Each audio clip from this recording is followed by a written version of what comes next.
This will be the Chapter 9 Molecular Geometry and Bonding Theory lectures for my AP Chemistry class. And the first thing that we talk about in Chapter 9, and this chapter I need to mention piggybacks on Chapter 8. We don't have a Chapter 8 test. We actually combine Chapter 8 and 9 together. So anyway, the first thing we talk about in Chapter 9 is the Lewis structures, and they tell us what atoms are bonded together, but now we're going to explore the geometries or the shapes of the molecules in this particular chapter. And the overall shape is determined by the bond angles, and the bond angles are determined by what's called the VSEPR theory. Now it's spelled V-S-E-P-R, but when I was in grad school they always called it VSEPR, so it actually should be VSEPR. But anyway, it's the VSEPR theory, and the VSEPR stands for the valence shell electron pair repulsion theory. So basically what you have the valence shell electrons, which are the ones that make bonds, and they have negative charges, and so they repel each other. So the bond angles are determined by the position of the electron clouds after the bonding takes place. So electrons repel and they try to get as far away from each other as possible. And non-bonded electron pairs take up more space than bonded electrons, and so that's going to give us our different geometries. And we're first going to look at a molecular formula that has a basic format of one atom bonded to another atom up to 6 other atoms. So it has the general form A, B sub n, where A is the central atom and then B would be up to 1, 2, 3, 4, 5, or 6 atoms around it.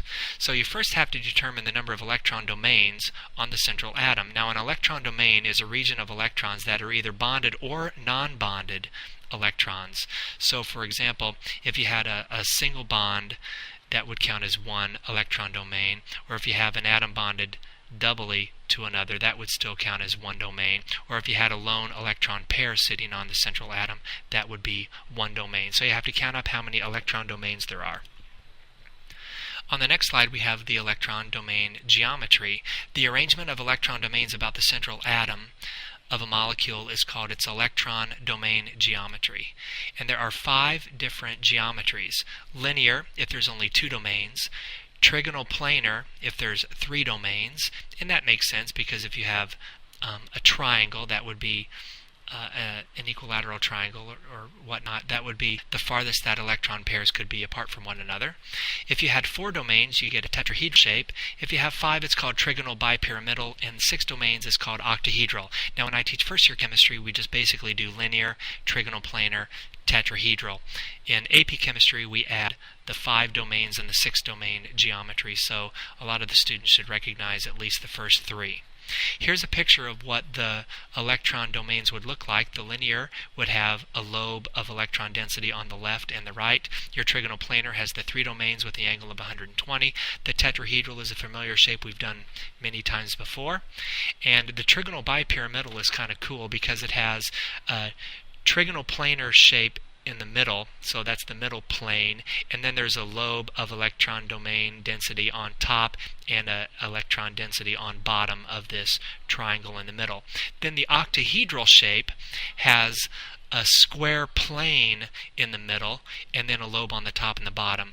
And it kind of confuses the kids when they see the prefix octahedral, which means 8, but it only refers to 6 domains. And the reason it's called octahedral is because if you look at the geometry of the pyramid that forms, it has 8 sides. So we have trigonal bipyramidal, which is 5 domains, and then octahedral, which is 6 domains. On the next slide, I give an example of a molecule, carbon dioxide, and we're going to count how many domains there are on the central atom. So carbon has a domain on the left from the double bond, and it has a domain on the right from the other double bond. So it only has 2 domains, so we know that the shape has to be linear. Now let's look at the water molecule. Now I did not draw the water molecule in its correct bent format because we're just counting how many domains are on the central atom oxygen. You can see it has a single bond on the left, a single bond on the right, and then the 2 unpaired electrons on the top and bottom. So it has 4 domains. So the shape of this molecule, the electron domain geometry, is a tetrahedral, but later on we're going to know that since 2 of the domains aren't being used, it's going to turn into the bent shape. So we have 2 domains for carbon dioxide, we have 4 domains for the oxygen in the water molecule. So we can say that the electron domain geometry is linear for CO2 and it's tetrahedral for the water molecule. Now we're looking at the molecular geometry. The molecular geometry on the next slide just deals with the arrangement of the atoms, so we don't really take into account the unpaired electrons. We want to know what the molecule, the atom geometry is. And you have to count the number of bonding domains versus the ones that are not bonding, or the unpaired electrons. So we look at water as the example. Oxygen has 2 electrons that are bonding, or 2 electron domains that are bonding to the hydrogens, and it has 2 non-bonding domains. And with this information we can determine the molecular geometry is going to be bent. And I show these molecular geometry shapes on the next slide in this chart. So if you have 2 bonding domains and no non-bonding domains, you're going to be linear. Now, if you're a trigonal planar molecule and all 3 domains have atoms stuck to it, like BF3, you're going to be trigonal planar. But what if one of the domains is empty? One of the domains does not have an atom up there. So, for example, the NO2 molecule, or the NO2 ion, that would be the nitrite ion, it actually has 2 bonding electron domains, but then 1 non-bonding domain. So if you take off the top of a trigonal planar molecule, you basically get the bent shape. Now the tetrahedral is one of the most fundamental shapes that we deal with. If you have all 4 regions being occupied by atoms, that's just called the tetrahedral. If you take off the top of a tetrahedral, you get what's called trigonal pyramidal. If you take off the side of your trigonal pyramidal molecule, you end up getting the bent shape. So a tetrahedral will be like a CH4 molecule, that's methane. A trigonal pyramid, or what I sometimes just call as a pyramid, is the ammonia molecule, NH3, and then water is the bent shape. On the next page we have the different molecular geometries when you start removing atoms from a trigonal bipyramidal shape. So if all of the regions are occupied by atoms, like in PCl5, you have trigonal bipyramidal. If you take off the side of the trigonal bipyramidal shape, and you're going to be removing the atoms that are in that triangle around the middle of the trigonal bipyramidal. If you take off one of those, you get what's called a seesaw shape. And it's kind of difficult to see in this PowerPoint presentation why it's called seesaw, but it totally looks like a teeter-totter, otherwise known as a seesaw. If you take off the second region around the middle, that's called a T-shape. Now on the screen, on the PowerPoint, the example is ClF3 that has a T-shape, and it's not really shown as a T-shape, but if you kind of rotate the molecule 90 degrees, it totally looks like the letter T. And if you take off all 3 around the middle, so you only have 2 that are bonding and 3 that are not bonding, you get the linear shape. Now if you were to take off 4, you would still be at a linear shape. On the next page we have the octahedral options, and for this one, with all 6 occupied, it's obviously just called octahedral. But if you remove one of the electron domains, if you take off one of the atoms, you're going to take them off from either the top or the bottom, and you get what's called a square pyramidal. And this is where you have to be specific, because if you had trigonal pyramidal, you would have 3 atoms on the base of the pyramid. A square pyramid is based on the octahedral shape, the octahedral electron domain geometry. So you take off the bottom. If you take off the top, you just have a square that's flat, and that's why it's called square planar. If you were to take off another one, that would be 3 bonding domains and 4 non-bonding domains, you actually get a T-shape. And if you take off a 5th or a 4th one, you would just get a linear shape. So the ones that we mainly deal with are the octahedral, the square pyramid, and the square planar. And we do a lot of examples in class, and the students get pretty good at figuring out what the molecular geometry is and the electron domain geometry. So it's a pretty fun examples that we do. Now the most common shapes that we deal with, as I mentioned before, are the tetrahedral the pyramid, that's the trigonal pyramid, the bent shape for water, linear molecules where you just have two atoms stuck together, and a trigonal planar. The trigonal planar common example is BF3, that's boron trifluoride, or boron connected to any halogen like BF3 or BCl3, things like that. And I remind the students it's to their advantage if they memorize some of the most common shapes, like water molecules are bent. You shouldn't have to think about it or have to draw water molecules to remember that it's bent. And NH3 is a pyramid, and CH4 is a tetrahedral. There are some common shapes that everybody should know. Now we're talking about the bond angles. The ideal bond angle for linear is 180 degrees. For a tetrahedral, it's 109.5, and for trigonal planar, it's 120 degrees. But if there are lone pairs of electrons, they actually take up more space than a bonded electron pair. So if you start removing sides off of your tetrahedral shape, the bond angle actually decreases, so the other remaining hydrogen atoms kind of get squeezed closer together because those unpaired electrons have more negative charge in that region, and so they kind of squeeze the hydrogens together. So in class, the students have to know that a tetrahedral is normally 109.5, but if you start removing atoms from those regions and you just put lone pairs of electrons, they need to know that the bond angle is actually going to be a little less than 109.5. Same thing for trigonal planar. If you have a normal shape, let's say of BF3 of 120 degrees, and you take off one of the fluorines or something like that, the other fluorines will kind of squeeze closer together, so the bond angle is going to be a little less than 120. So you just need to know in class that if you have all four regions occupied by a tetrahedral, you get the classic 109.5 angle, but if you start removing some of those regions and replacing them with the lone electron pairs, your bond angle is going to be less.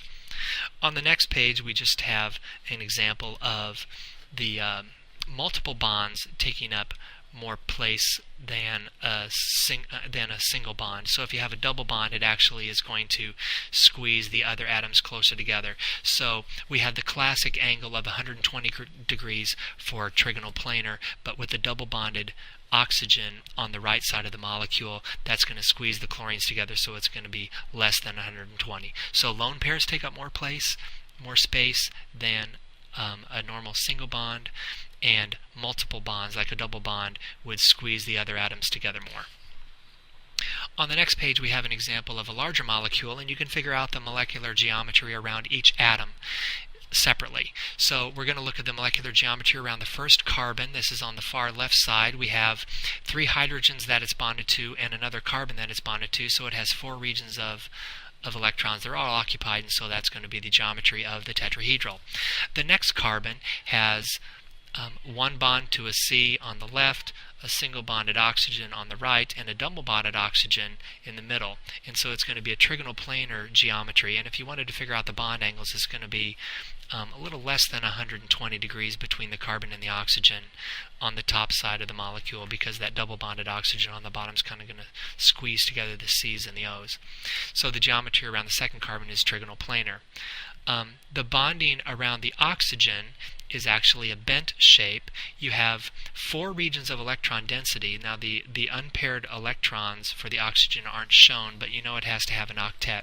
So it has 2 electrons that are bonding with the carbon, an electron pair bonding with the hydrogens, and then 2 remaining electron pairs that are unbonded. And so that's going to be a bent shape around the oxygen for its molecular geometry, but its electron domain geometry is based on that tetrahedral. And then you have a space-filling model shown next to the ball and stick model. So you can figure out the geometry around each atom separately. On the next page, we're going to talk about molecular shape and polarity. The shape of a molecule is going to determine if it's polar or nonpolar. When there's a difference in electronegativity between 2 atoms, then the bond between the atom is polar. So if you look at carbon dioxide, the bond between the C's and the O's is a polar bond, but since the molecule is symmetrical, it's actually not polar. So a bond can be polar, but the entire molecule can be nonpolar, because the dipole on the left cancels out the dipole on the right. So if you want to know if a molecule is polar or nonpolar, you have to look at the entire shape of the molecule to see if it's symmetrical. On the next page we have an example of water. You can see that the HO bond is polar, and because water is bent instead of linear, the dipoles do not cancel out, so you have an overall dipole moment towards the oxygen. On the next page I just have some shapes of common molecules and whether or not they're polar. The first molecule is hydrogen chloride, or when it's dissolved in water, that's hydrochloric acid. It's polar because the chlorine is going to have more electronegativity than the hydrogen. The molecule in the middle is carbon tetrachloride. It's nonpolar because all the chlorines have identical polarities on all four sides. So tetrahedrals, if they're symmetrical, is nonpolar. The third example is NH3. That's a polar molecule because the top of the nitrogen is occupied by an electron pair as opposed to an H. So there's a net polarity towards the nitrogen. BF3 is nonpolar because it's a symmetrical trigonal planar shape. And the last example is a tetrahedral, but you can see the top of the tetrahedral has chlorine instead of a hydrogen. So there is a net polarity when you have an asymmetrical tetrahedral. Now we're going to talk about why bonds form. There's a wonderful chemthink.com activity which talks about why bonds form, and it shows overlapping orbitals. So bonds form when their orbitals or their electron clouds overlap. Now there are two electrons of opposite spin in the overlapping orbitals. So when hydrogen bonds, you have a hydrogen 1s cloud overlapping the other hydrogen 1s cloud, and that overlapping region has electrons of opposite spins. Now you can have a p cloud or a p orbital overlapping an s orbital, and you would still get a chemical bond. So in HCl, the molecule has an s cloud overlapping a 3p orbital. And in the other example C, we have the chlorine molecule, and that's 2p clouds overlapping. So basically, if you have one electron cloud overlapping another electron cloud, you got yourself a chemical bond. And why do bonds form? Well, as those clouds come closer together, you can look at the energy diagram, and they actually get less energy, so it's more stable. So as the clouds overlap, the energy decreases, and then the bond forms. And the bond length in this example is 0.74 angstroms when they are at the lowest possible energy. And if you try to get the molecules or the electron clouds even closer together, the nucleus of each hydrogen atom start repelling each other, and so the energy goes back up. On the next slide, we talk about hybrid orbitals. Now, hybrid orbitals can be a very complex topic, but the students pretty much have a good grasp of them after they look at how easy it is to figure out what the hybrid orbital is going to be. So what is a hybrid orbital? A hybrid orbital is simply mixing different orbitals together to form a hybridized orbital. Now, we need the concept of hybrid orbitals to explain the molecular shapes, and I try to keep it simple. So, if you mix a certain number of atomic orbitals, you get the same number of hybrid orbitals. So, for example, in the picture shown on the left, we have an s orbital and 3 p orbitals. And the s orbital is just a sphere, and the p orbitals, the red ones, are ellipsoids. That's what they're called. There's an ellipsoid on the x-axis, on the y-axis, and on the z-axis. Now, if you squish all of these orbitals together, you get what's called a hybridized sp3 orbital. So it's an s orbital and 3 p's. That's why we call it sp3. If you had an s orbital with just 2 p orbitals, that would just be called sp2. Or if you just had one s and one p, that would just be called an sp hybrid orbital.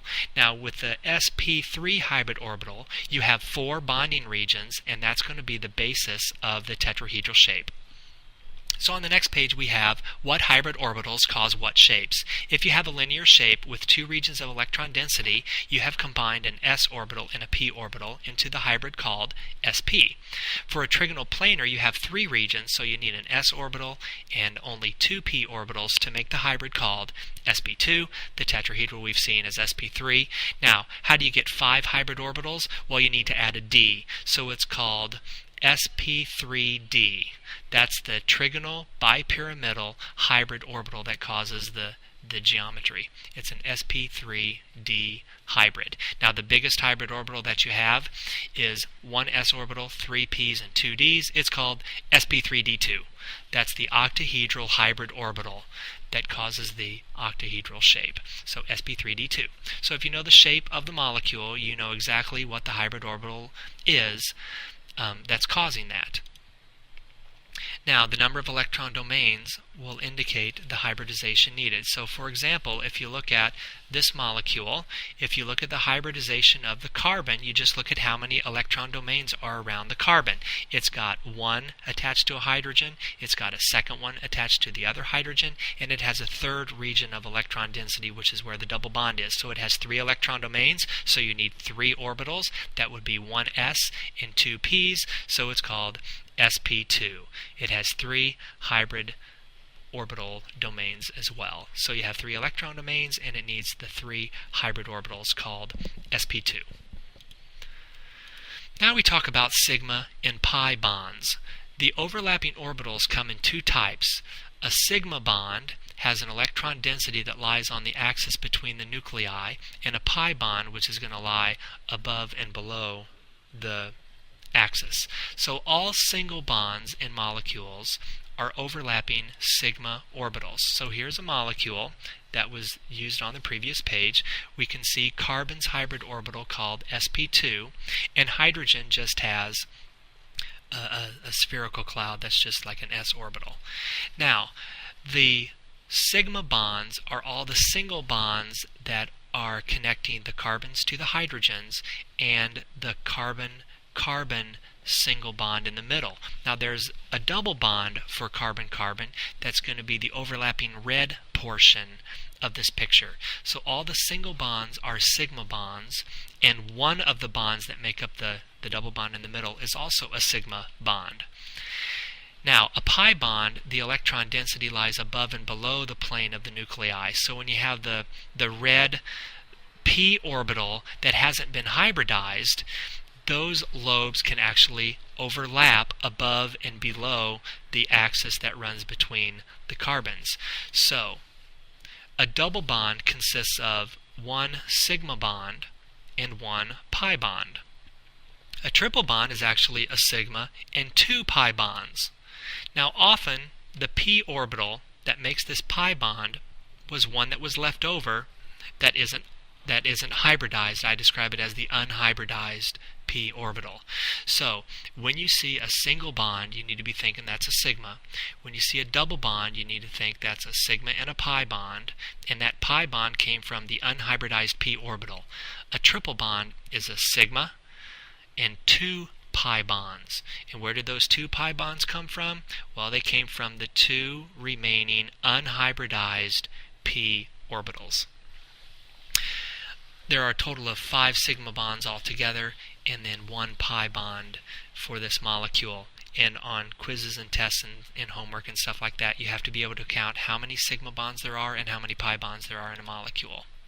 Continuing this idea of sigma and pi bonds, I show an example of this molecule, and you have a double bonded oxygen, and the carbon has 3 regions of electron density, so you know it has to have a hybridization of sp2, and you have sigma bonds connecting to the H, you have 1 sigma bond connecting to the O, and you have a pi bond that came from the extra p orbital that was not hybridized.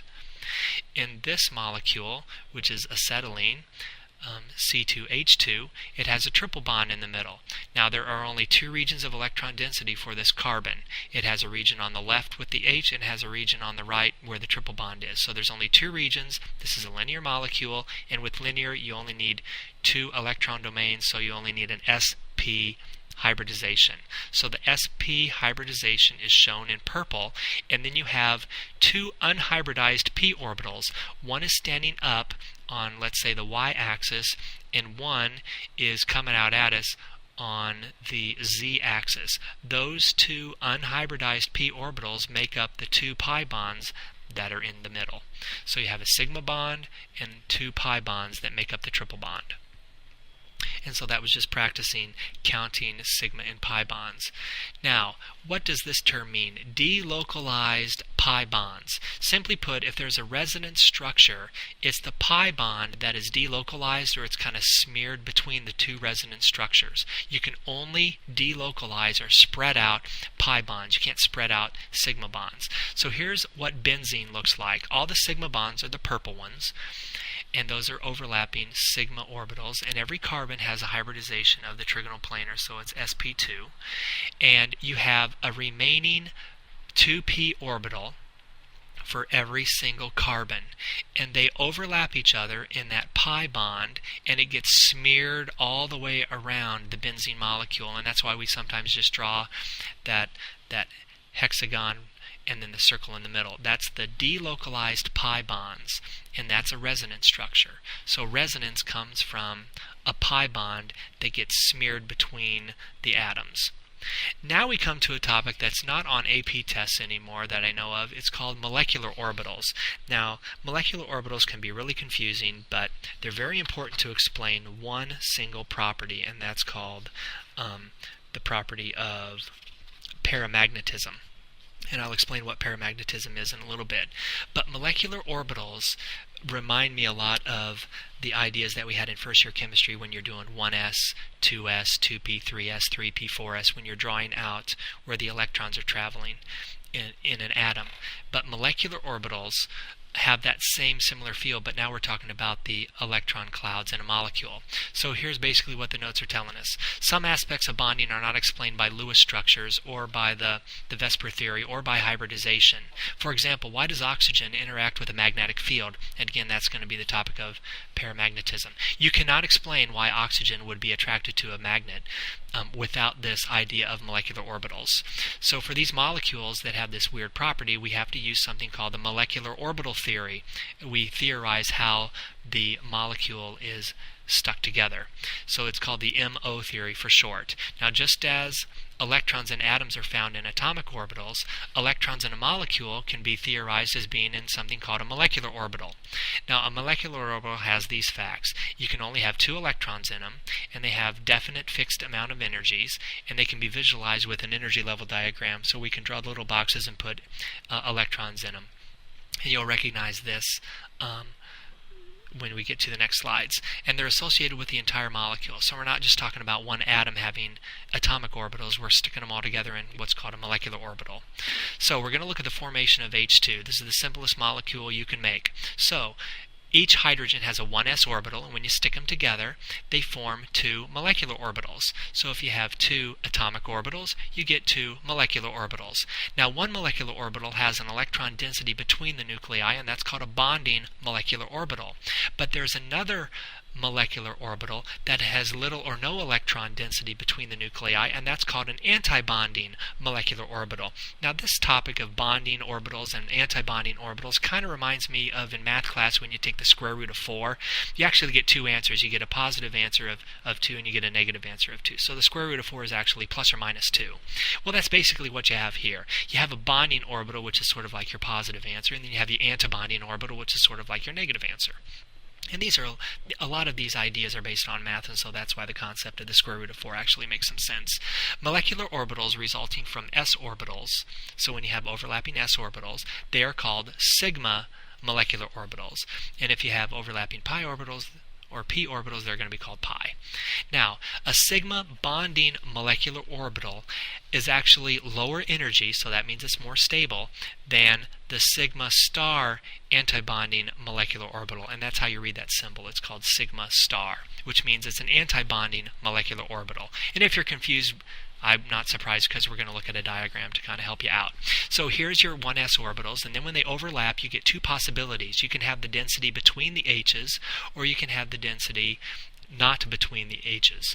The constructive interference, because electrons are waves, they add together, and so you get that blue bulge in the middle. But sometimes you have destructive interference occurring between the electrons.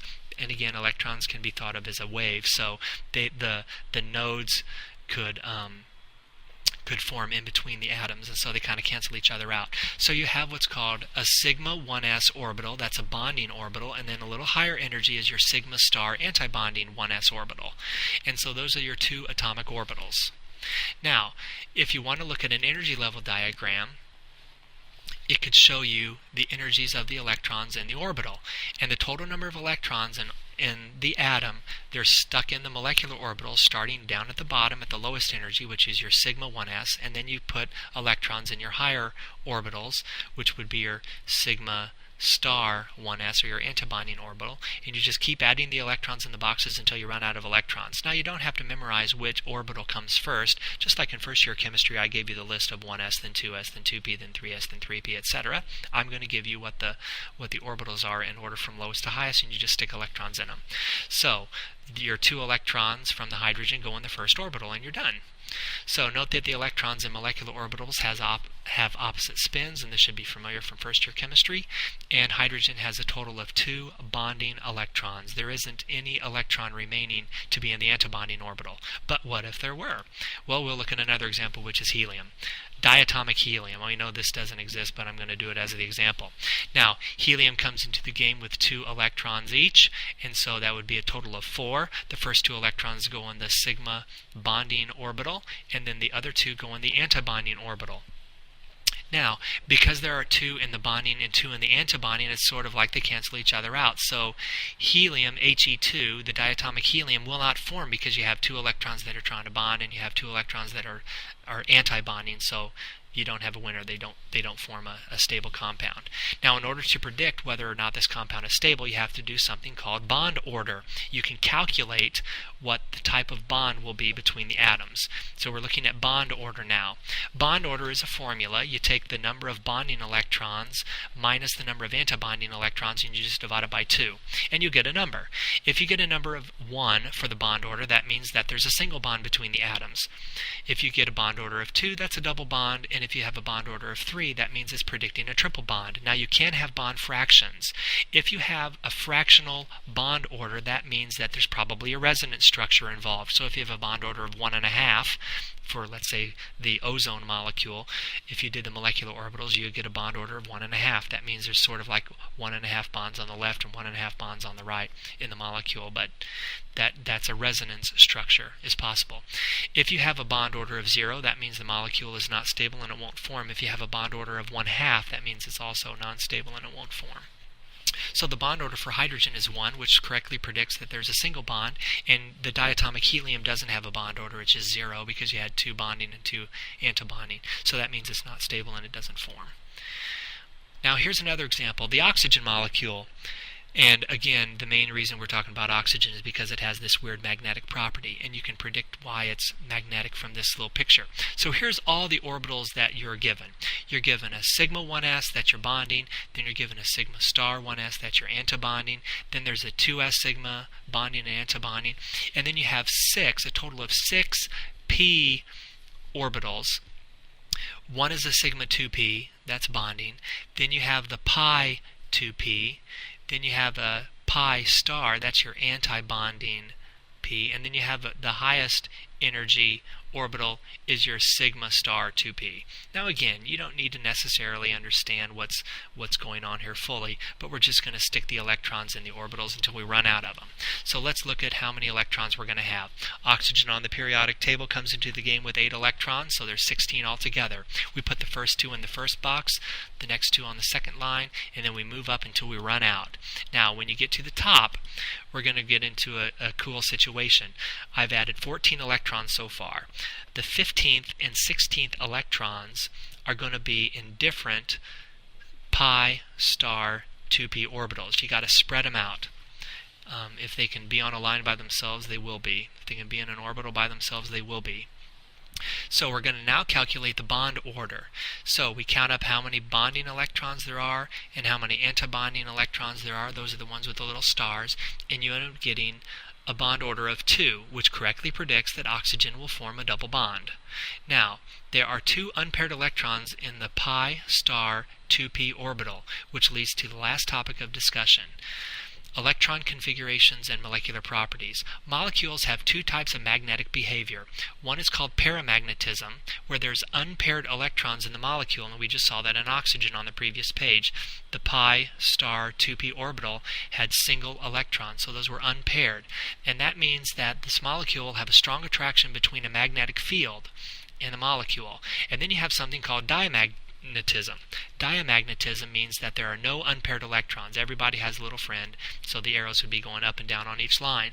And that means that they're going to have a weak repulsion to the magnetic field in a molecule. And magnetic behavior is detected by determining the mass of the sample in the presence of a magnetic field and in the absence of a magnetic field. So here's a little picture. You figure out how much the sample weighs, you stick a magnetic field underneath it, and it's either going to be repelled, so it's going to weigh a little less than before, or it's going to be attracted to the magnetic field, which means it's going to weigh a little more than before.